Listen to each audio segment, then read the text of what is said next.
사도행전 4장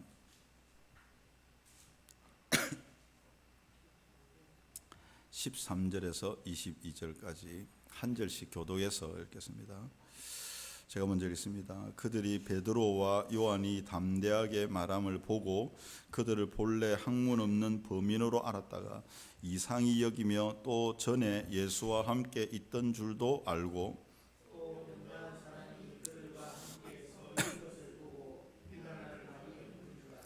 명하여 공회에서 나가라 하고 서로 의논하여 이르되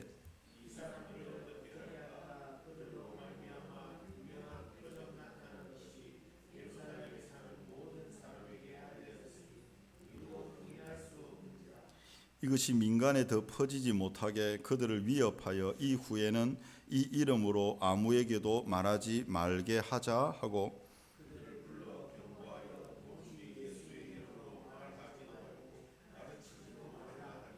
베드로와 요한이 대답하여 이르되 하나님 앞에서 너희의 말을 듣는 것이 하나님의 말씀을 듣는 것보다 옳은가 판단하라.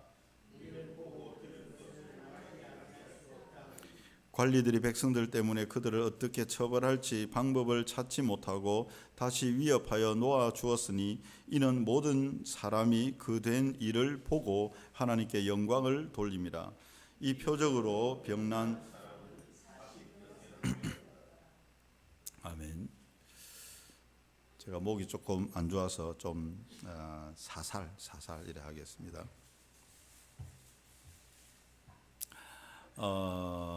사람마다 어떤 변화되는 어떤 이제 획기적인 사건들 그런 시점들이 좀 있어 보입니다. 보편적으로는 사춘기가 되면 이제 아이들이 자기 정체성에 대한 혼란과 고민을 가지게 되죠. 근데 이제 이 사춘기를 잘 지내면 정말 이제 새로운 힘이나 변화되는 능력을 경험할 수 있습니다. 그래서 사춘기를 잘 보낼 수 있도록 돌봐주는 게 참 중요하겠다. 왜냐하면 중요한 시점이니까. 우리가 또 요즘은 흔히 이야기하는 갱년기 시점도, 제가 갱년기도 가만히 보니까 인생의 후반전에 중요한 시점 같아요. 잘못 지내면 허무하고 덧없어 보이고 힘도 빠지고 보람도 없어 보이는 이런 시점인데, 근데 그걸 잘 지내면 이게 놀라운 어떤 변화의 터닝 포인트가 될 수 있다라고 하는 거죠. 그러니까 그런 전환점으로 삼을 만한 게 좀 사람마다 필요합니다. 매일같이 반복되는 이 삶에 매너리즘으로 빠지다 보면 사람은 절대 변하지 않습니다. 그런데 이런 터닝 포인트 또는 전환점들이 어떤 생겼을 때에 그 사람에게 큰 에너지가 오고 힘은 들 수 있어요. 왜? 지금까지 하던 것과 다르기 때문에 어려울 수 있어요. 그래서 때로는 이게 사건이 될 수 있고 사고도 될 수 있고, 청년들 같은 경우에는 직장에 들어가는 것들이 엄청난 에너지가 필요하고 자기가 이때까지 생활하지 않던 생활을 하기 때문에 새로운 생각과 에너지가 어려움들이 막 생길 거 아니에요. 근데 그걸 잘 극복을 하면요 놀라운 사람이 될 수 있겠다. 또 결혼을 합니다. 결혼도 큰 사건이죠. 근데 결혼 생활을 어떻게 할 것인가, 이걸 어떤 기점으로 터닝 포인트로 삼을 것인가, 이 정말 중요하지 않겠어요? 아기가 태어났습니다. 아이를 또 보면서 어떻게 양육하고 키울 것인가. 그냥 내가 육아한다고 지쳐가지고 내 영혼이 소진되고 힘 빼고 내가 고통만 되는 것인가, 아니면 이걸 어떤 터닝 포인트로 만들 수 있을 것인가, 전환점이 되게 할 것인가. 여러분, 똑같은 상황이 돼도 어떻게 바라보고 만드느냐에 따라서 완전히 다를 수가 있다. 변곡점이 될 수도 있겠다, 이런 생각을 하게 됩니다. 우리가 수요일마다 지금 사도행전을 보고 있는데, 업으로 평생을 살던 베드로는 예수님을 만난 것이 그의 인생의 완전히 변곡점입니다. 그의 인생의 전부를 뒤집어 놓았습니다. 완전히 바꾸어 놓았죠. 처음부터 그런 것은 아닙니다. 베드로는 계속해서 어떤 실수와 실패와 이런 것들이 많았습니다. 그리고 뭐 여러 가지 잘못된 것들도 많이 있었습니다. 그런데 오순절에 성령을 경험하고 예수님의 십자가 부활을 경험하고 성령을 경험하고 그리고 이 사람이 완전히 다른 사람이 된 거죠. 그리고 베드로는 이렇게 말합니다. 다른 이로서는 구원받을 수 없나니 천하 사람 중에 구원받을 만한 다른 이름을 우리에게 주신 일이 없다. 이렇게 말하면서 담대히 외치는 거죠. 여러분, 베드로는 예수님 믿고 나서 그의 인생이 완전히 달라졌습니다. 우리는 비슷한 삶을 살고 있잖아요. 근데 베드로는 처음부터 끝까지 완전히 달라요. 근데 그 과정이 있는 것 같아요. 베드로가 처음 예수님만 만나고 따라다니고 배우고 그리고 부인하고 십자가의 죽임을 당하고 부활을 경험하고 그래도 안 됐다가 그리고 성령을 경험하고 그리고 이런 과정들이 있다네요. 우리도 분명히 이 과정이 있을 것입니다. 하루아침에 되는 것은 아닐 거예요. 그런데 이 과정들을 우리가 밟아갈 때에 하나님께서 그런 놀라운 터닝 포인트를 주시지 않을까. 이 말씀을 기준으로 해서 우리가 살아갈 때 우리에게 이런 과정들이 우리에게 분명히 필요하다라고 하는 것입니다.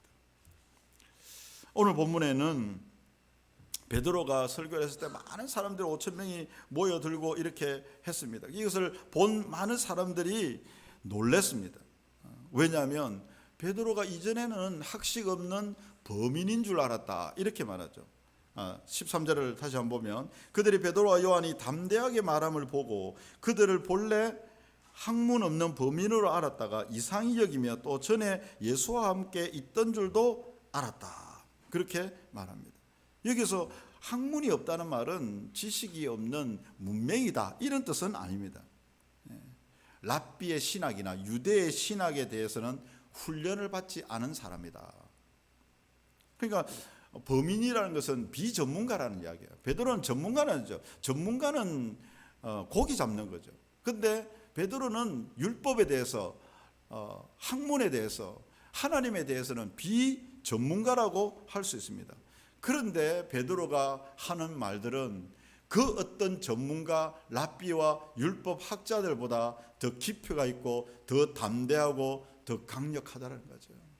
저는 지금도 목사가 전문가라고 할 수 있겠지만 그러나 비전문가인 여러분들이 훨씬 더 복음에 대해서 강력하고 영향력이 있고 변화성이 있는 그런 일들이 있을 수 있다고 봐요. 목장에서도 나눌 때 보면요, 저보다 훨씬 더 은혜, 지금 충만한 은혜, 옛날 거 말고 지금 경험되어지는 그런 은혜들이 힘있게 전달될 때 사람들이 서로 나눔을 통해서 감동을 받는 것을 많이 보게 됩니다. 여러분, 전문가냐 비전문가냐 그게 중요한 게 아닙니다. 여러분, 복음이 있을 때에 공통적인 것은 한 가지가 뭐냐면 담대함이라는 거예요. 여러분, 사도행전에 보면 정말 공통적으로 성령이 임하잖아요. 권능이 그 사람에게 오게 되고 그 권능이 임할 때에 입술이 열리고요, 입이 말이 막히지가 않아요. 담대하게 하나님의 말씀을 전할 때에 여러 가지 은사와 능력들이 나타나는 거예요. 그게 때로는 힘이 되기도 하고 지식이 되기도 하고 지혜가 되기도 하더라고 하는 것입니다. 저 여러분도 사방으로 우겨쌈을 당하는 여러 가지 상황들이 있을 수도 있지만 우리가 이 믿음으로 무장할 때, 성령으로 우리가 충만할 때에 우리 안에 특징이 뭐냐면 담대함이 생긴다는 거예요. 거기에 기죽지 않는다는 거죠. 우리가 새벽에 모세가 홍해 앞에 서 있잖아요. 뒤에는 애굽의 병사들이 쫓아오지만 모세는 기죽지 않습니다. 전혀 연약해지지 않습니다. 담대한 믿음을 가지고 있는 것입니다. 여러분, 다윗 인생도 얼마나 쫓김을 당하고 불안하고 두렵고 그런 상황이에요. 동굴에 갇히기나 하거나 외국에 도망가기도 하고 얼마나 그래요. 그런데 그럴 때마다 다윗이 조금만 있으면 담대해집니다. 담대해지고 거기서 찬양이 나오고 기도가 나오는 거죠. 우리에게도 이 복음이 있는 줄로 믿습니다. 여러분, 복음이 뭡니까? 죄와 사망의 법에서 우리를 해방시킨 거예요. 다른 말로 하면 죄 문제와 죽음의 문제가 해결됐다는 거예요. 그러면 다른 것들은 다 이길 수 있는, 무엇이 무섭겠습니까? 무엇이 문제겠습니까? 지금 놓여있는 이 어려움들, 이 환경들, 이게 과연 나를 이렇게 사로잡을 만한 것인가? 그렇지 않나. 계속 그런 생각이 들지만 믿음으로 버티면 반드시 하나님이 날게 해주실 것이다. 어제도 어떤 가정에 신방을 해서 어려움을 듣고 제가 계속해서 그 이야기를 했습니다. 버티면 하나님이 날개를 주실 거다. 하나님이 일어나게 하실 것이다. 불가능이 어디 있냐? 하나님을 믿음으로 그 자리를 지킬 때에 하나님께서 반드시 새로운 길을 여신다. 새로운 문을 여신다. 새로운 방법을 주신다. 분명히 그렇습니다. 하나님께서 우리에게 성령을 주시고 그걸 가지고 우리가 담대함을 가지고 있을 때에 하나님께서 힘과 지혜와 능력들, 은사들을 분명히 주신다는 거예요. 베드로처럼 뭐 어떻게 해요? 학식 없는 사람인데 담대하니까, 옛날에는 그 여종 앞에서도 두려워서 예수님을 부인했는데 이제는 그 대제사장 앞에서 하나도 기죽지 않고 말씀을 그대로 전하는 것입니다. 필요한 말을 그대로 할 수 있어요. 여러분, 모세같이 나는 입이 둔하여서 말하지 못합니다. 그러면 아론을 붙여준다는 거예요. 내가 할 수 없으면 하나님이 다른 사람을 붙여주고 다른 환경을 만들어주고, 그렇게 분명히 하나님께서 그렇게 해나가십니다. 우리 교회가 좀 모자란다 그러면 하나님께서 다른 어떤 쪽으로든지 공급해 주시고 채워주시고 회복해 주실 것이다. 그걸 믿음으로 나간다는 것입니다. 여러분, 이게 좀 멋있게 보이고 좀 그래 보이지만, 여러분, 베드로가 멋있게 보이지 않습니까? 남들이 보면 지금 뭐 상대가 안 되는 그런 상황 아니겠어요? 그런데 베드로는 담대하게 외칩니다. 하나님이 주신 그 성령의 권능이 있을 때는 그런 것들이 나타난 것입니다. 중요한 것은 뭐냐? 교회가, 저는 그렇게 생각합니다. 복음으로 무장이 돼야 돼요. 다른 것은 담대함을 주지 못합니다. 정말로 복음과 성령의 능력, 하나님이 공급해 주신 그 말씀의 능력만이 우리를 담대하게 한다라고 하는 것입니다. 베드로가 요한이나 원래 학문 없는 사람으로 알았다가 사내들인 공회원들이 베드로의 막힘없는 전하는 것을 보고 놀랍니다. 그리고 베드로가 일으킨 안전뱅이도 옆에 서 있죠. 그러니까 이걸 어떻게 비난할 수가 없는 것입니다. 베드로의 말이 틀린 것도 없고, 베드로가 전하는 안전뱅이를 통해서 예수 그리스도의 이름으로 일어난 것도 부인할 수가 없게 된 거예요. 그래서 이제 이 공회원들이 고민을 하게 된 거죠. 그리고 같이 모여서 의논을 하게 된 것입니다. 그리고 뭐라고 결정을 내리느냐? 17절입니다. 16절부터 보면 이 사람들은 어떻게 할까? 그들로 말미암아 유명한 표적 나타난 것이 예루살렘에 사는 모든 사람에게 알려졌으니 우리도 부인할 수 없는지라. 이것이 민간에 더 퍼지지 못하게 그들을 위협하여 이후에는 이 이름으로 아무에게도 말하지 말게 하자 하고 그들을 불러 경고하여 도무지 예수의 이름을 말하지도 말고 가르치지도 말라. 이렇게 이야기를 합니다. 여러분, 이 객관적으로 모든 사실들이 베드로가 말하는 게 맞고 베드로의 담대함을 통해서 뭔가 그들도 찔림을 받는 그런 부분들이 있다면, 그러면 우리가 잘못했다 사과하고 이 모든 것들을 새롭게 잡을 필요가 있잖아요. 상식적으로 그 안전뱅이도 일어나 있고 막 이러면 하나님 말씀을 비추어서 다시 한 번 더 자기를 돌아볼 만한데 절대로 그렇게 하지 않습니다. 다시는 예수 이름을 전하지 마라, 말하지 마라, 이렇게 입을 막습니다. 베드로와 요한 두 사람의 입을 막는다고 될 일은 아니에요. 왜? 하루에 3,000명씩 5,000명씩 예수 믿는 사람들이 지금 구름대같이 몰려들고 있는 이 상황인 겁니다. 그런데도 이 두 사람의 입을 막자, 이렇게 이야기를 합니다. 이들의 눈이 무엇인가 가리워져 있습니다. 그래서 19절에 보면 뭐라고 이야기하면 베드로와 요한이 뭐라고 이야기합니까? 대답하여 이르되 하나님 앞에서 너희의 말을 듣는 것이 하나님의 말씀 듣는 것보다 옳은가 판단해보라. 우리가 보고 들은 것을 말하지 아니할 수 없다. 여러분, 이 당시에 하나님의 말씀의 절대적인 권위, 그리고 전문가들은 누굽니까? 이 사람들입니다. 대세 사람들입니다. 그런데 비전문가인 베드로가 뭐라고 말하냐면 하나님 말씀 앞에서 너희 말 듣는 것이 중요한가, 하나님 말씀 듣는 것이 중요한가, 너희들 스스로 한번 판단해봐라. 그렇게 말했으면 나는 보고 들은 바를 말하지 아니할 수 없다. 이렇게 말하는 겁니다. 여러분, 그러니까 이 대제사장들이나 사내들인 공회원들은 전부 다 여호와 하나님을 믿는다고 하는 사람들인데, 이들은 이때까지 한 번도 말씀 앞에서 자기를 객관화해 본 적이 없던 거죠. 저는 그렇게 봅니다. 하나님 말씀 앞에 전통과 관습과 율법과 자기가 행하던 대로가 아니라 하나님 말씀 앞에 그대로 자기를 세워보면 이게 어떤 것인지 어느 정도 분별할 수 있을 것이라 생각합니다. 여러분, 베드로를 예를 들어보면 베드로가 나중에 사도행전 10장에 가보면 고넬료를 만나게 되는 그 장면이 있잖아요. 그러니까 이방인을 만나서 같이 식사를 하고 만나는 게 맞지 않은데 하나님께서 환상을 통해서 이미 보여줍니다. 그러니까 나는 분명히 율법에서 먹으면 안 되는 음식인데 하나님이 내가 거룩하다 하는데 네가 왜 속되다고 하느냐, 그러면서 먹으라고 했을 때 베드로는 그 말씀 앞에서 먹고 어떻게 합니까? 이방인 고넬료 집에 가서 그들과 함께 밥을 먹고 그들에게 말씀을 전합니다. 똑같은 상황인데 베드로는 말씀 앞에 자기를 객관적으로 세우는 겁니다.